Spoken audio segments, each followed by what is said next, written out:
పోయేందుకు ముఖ్యమంత్రికి టైం లేకుండే అర్జెంటుగా ముఖ్యమంత్రి గారికి కేసీఆర్ గారి బహిరంగ సభ ఇక్కడ ఉంటే టీవీలలో సగం కేసీఆర్ను చూపెట్టాలి, సగం రేవంత్ రెడ్డిని చూపెట్టాలి, పేపర్లలో సగం రేవంత్ రెడ్డిది రాయాలి, అవతలకు కేసీఆర్ది రాయాలని ఒక చిల్లర ప్రయత్నం. అంటే ఇంత కుత్సితమైన, ఇంత కుసంస్కారమైన, ఇంత చిన్న మెదడున్న ముఖ్యమంత్రి బహుశా భారతదేశంలో ఎవరు ఉండరు, రేవంత్ రెడ్డి తప్ప. ఆయనకు హైటే తక్కువ అనుకున్నా, బుర్ర కూడా తక్కువనే. అంటే ఈ మాట ఎందుకు అంటున్నా అంటే నిజం గింత చిల్లరగా ఉండకూడదు రాజకీయం. కేసీఆర్ లాంటి ఒక నాయకుడు ఆయన ఇంకా గీ ఏజ్ లో గీ స్థాయికి చేరుకున్న తర్వాత ఆయనకు పేపర్ వాళ్ళు ఏం రాస్తారు, టీవీ వాళ్ళు ఏం చూపెడతారు, ఆయనకి ఏమైనా ఉంటుందా? జగిత్యాలకు వచ్చుడు, జనాలను కలుసుడు, అందరి ముందు మాట్లాడుడు, లక్షలాది మందితో సంభాషించుడు కేసీఆర్ గారికి తెలిసిందే గది, ఆయన ప్రస్థానమే అది. అట్లాంటిది ఇవాళ ఆయన ఇక్కడికి వస్తుంటే కోరుట్లకి వెళ్ళి వచ్చేటోళ్ళందరికీ ఇక్కడికి రానియకుండా రోడ్డు దవ్వుతారట. 3 ఏళ్లకెళ్ళి యాదికి రాలే రోడ్డు, ఇప్పుడే యాదికి వచ్చింది సడన్ గా. ఇంత చీప్ పాలిటిక్స్, ఇంత చిల్లర ప్రయత్నాలతో జగిత్యాలలో జన ప్రభంజనాన్ని అడ్డుకుంటామని రేవంత్ రెడ్డి గారు, అదేవిధంగా ఇక్కడ ఉన్న హైబ్రిడ్ ఎమ్మెల్యే, హైబ్రిడ్ కూడా కాదు, ఏం బ్రీడో ఇది, ఏ బ్రీడో ఆ బ్రీడ్ ఎమ్మెల్యే ఇక్కడ ఉన్నాయన ఏ పార్టీ ఆయనకే తెలియదు. బీఆర్ఎస్ అని ప్రెస్ మీట్ లో చెప్తాడు, కాంగ్రెస్ పార్టీ ఆఫీసులో కూర్చుంటాడు, కాంగ్రెస్ పార్టీ మంత్రి పక్కకు కూర్చుంటాడు. క్రాస్ బ్రీడ్ అనాలనా, హైబ్రిడ్ అనాలనా, ఏం బ్రీడ్ అనాలే, ఆయన ఏందో ఆయనే చెప్పుకోవాలి. వాళ్ళు రేవంత్ రెడ్డి భయం ఏంటంటే, కాంగ్రెస్ లో భయం కూడా ఏంటంటే, ఇక్కడ కేసీఆర్ గారు వచ్చి, జీవన్ రెడ్డి గారు, కేసీఆర్ గారు, మా రమణన్న, మా వసంత అందరు కలిసి ఒక వేదిక మీదకి వెళ్లి మాట్లాడితే జగిత్యాల నుంచే మళ్లీ బీఆర్ఎస్ జైత్రయాత్ర మొదలవుతుంది, దండయాత్ర మొదలవుతుంది, రేవంత్ రెడ్డికి భరతం పట్టడానికి తెలంగాణ ప్రజలు మరి రంగం సిద్ధం చేసినారని ఒక వాతావరణం వస్తుందని ఆయనకు భయం పట్టుకుంది. ఆయన అట్టర్ ఫ్లాప్ పాలన, 6 గ్యారంటీలని, 420 హామీలని, 13 డిక్లరేషన్లు, అన్ని వర్గాలను మోసం చేసిన విషయం బయటపడుతుందని చెప్పి ఆయనకు భయం పట్టుకున్నది. అందుకే ఈ రకమైన చిలిపి ప్రయత్నాలు చేస్తా ఉన్నారు. కానీ ఒకటి మాత్రం వాస్తవం, ఇదే జగిత్యాలలో కేసీఆర్ గారు గతంలో ఎన్నో బహిరంగ సభలు నిర్వహించారు. ఈ సభ కూడా అద్భుతంగా విజయవంతం అవుతుంది. ప్రభుత్వం ఎన్ని ప్రయత్నాలు చేసినా, ఎన్ని చిల్లర కుట్రలు చేసినా అన్నిటినీ కూడా అధిగమించడానికే మా పార్టీ నాయకత్వం అహరహం కూడా కష్టపడతా ఉన్నారు. మా సోదరులు పల్లా రాజేశ్వరరెడ్డి గారు ఇలా ప్రత్యేకంగా జనగామ శాసనసభ్యుడు ఇక్కడికి వచ్చి వారు జగిత్యాల కేంద్రంగా, జగిత్యాల నియోజకవర్గ పరిధిలో వారు బాధ్యత తీసుకున్నారు. పర్యవేక్షణ, అందరినీ కూడా కోఆర్డినేషన్ బాధ్యత, సమన్వయం.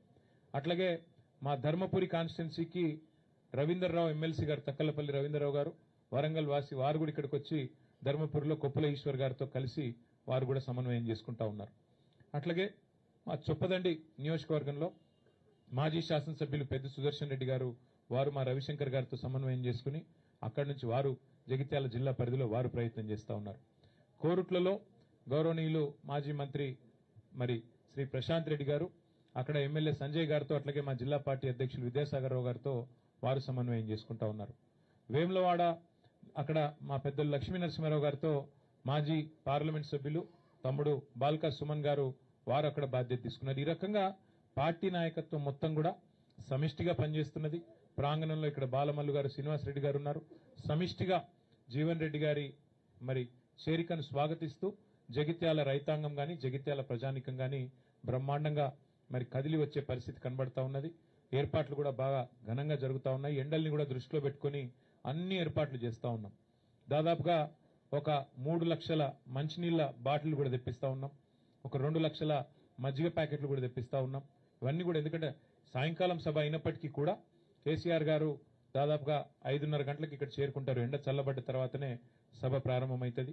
5:30 గంటలకి కేసీఆర్ గారు ఇక్కడ చేరుకుంటారు. చేరుకున్న తర్వాత 5-5:30 మధ్యలో చేరుకుంటారు.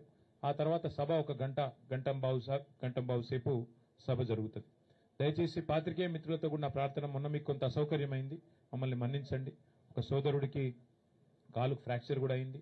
అట్లాగే కొన్ని కెమెరా ట్రైపాడ్లు కూడా ఇరిగినాయని చెప్పారు. తప్పకుండా వారి నష్టాన్ని మేము భర్తీ చేస్తాము. ఆ సోదరుడికి సంబంధించి కూడా మా ఎమ్మెల్యే సంజయ్ గారు, మిగతా మిత్రులు కూడా హాస్పిటల్ కూడా వచ్చారు, ఈశ్వర్ గారు కూడా వచ్చారు, జీవన్ రెడ్డి గారు కూడా వచ్చారు.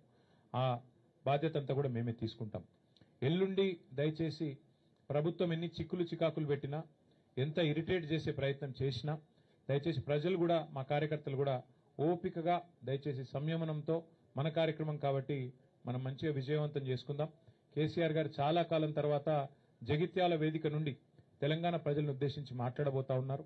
ఆయన ఏం మాట్లాడతారో వినాలని చెప్పి తెలంగాణ రైతులు, తెలంగాణ ఆడబిడ్డలు, తెలంగాణలోని మా విద్యార్థి తమ్ముళ్ళు, మా యువకులు, అట్లాగే పెద్ద మనుషులు అందరూ ఎదురు చూస్తూ ఉన్నారు.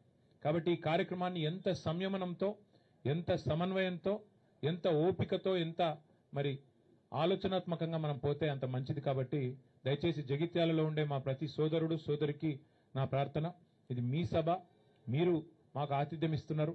కాబట్టి దయచేసి ఈ కార్యక్రమాన్ని విజయవంతం చేసే దిశగా అవసరమైతే జగిత్యాల కార్యకర్తలు ఒక మెట్టు దిగి చూస్తా ఉన్నా. నేను కూడా మొన్నటి నుంచి మొదటిసారి మొన్న వచ్చినప్పుడు ఇప్పుడు కూడా మా రమణన్న, మా వసంతమ్మ వాళ్ళు కూడా మరి జీవన్ రెడ్డి గారి చేరికను స్వాగతిస్తూ అవసరమైతే ఒక వరుస మేము వెనుక ఉండి కొత్త వాళ్ళు వస్తున్నప్పుడు మేము ఆహ్వానించాలనే ఒక సంస్కారాన్ని, ఒక గౌరవాన్ని వారు ఇస్తున్నందుకు వారికి కూడా ప్రత్యేకంగా అభినందనలు తెలియజేస్తూ మా పత్రికా మిత్రులు కూడా చాలా సహకరించారు. మొన్న జరిగిన ఇబ్బందిలో కూడా, ఇంత ఎండలో కూడా మీకు కూడా ప్రత్యేకంగా ధన్యవాదాలు. కరీంనగర్ నుంచి వచ్చే స్టాఫర్లకు కూడా ప్రత్యేకంగా వారికి కూడా ప్రత్యేకంగా ఆహ్వానం, వారికి కూడా ఏర్పాట్లు చేస్తాము. హైదరాబాద్ నుంచి కూడా పత్రికా మిత్రులు కూడా వస్తూ ఉన్నారు, వారికి కూడా స్వాగతం. అట్లాగే కార్యక్రమం తప్పకుండా మంచి విజయం సాధించాలని ఆకాంక్షిస్తూ జగిత్యాల నుంచే బీఆర్ఎస్ జయత్రయాత్ర ప్రారంభం అవుతుంది. తిరిగి జగిత్యాల నుంచే మళ్ళీ పూర్వ వైభవం సాధించడానికి, కేసీఆర్ గారు ముఖ్యమంత్రి కావడానికి జగిత్యాల ప్రజల ఆశీర్వాదంతోనే కదం తొక్కుదామని చెప్పి మీ అందరికీ కూడా విజ్ఞప్తి చేస్తూ థ్యాంక్ యూ. సభలో పట్టనంత మంది వస్తారు, గ్రౌండ్లో పట్టనంత మంది ఉంటారు, అదైతే పక్క. ఇక మిగతా అన్ని విషయాలు హరీష్ రావు గారు చెప్పారు. కాబట్టి మళ్ళొకసారి మీ అందరికీ ప్రత్యేకంగా ధన్యవాదాలు, నమస్కారాలు. జై తెలంగాణ.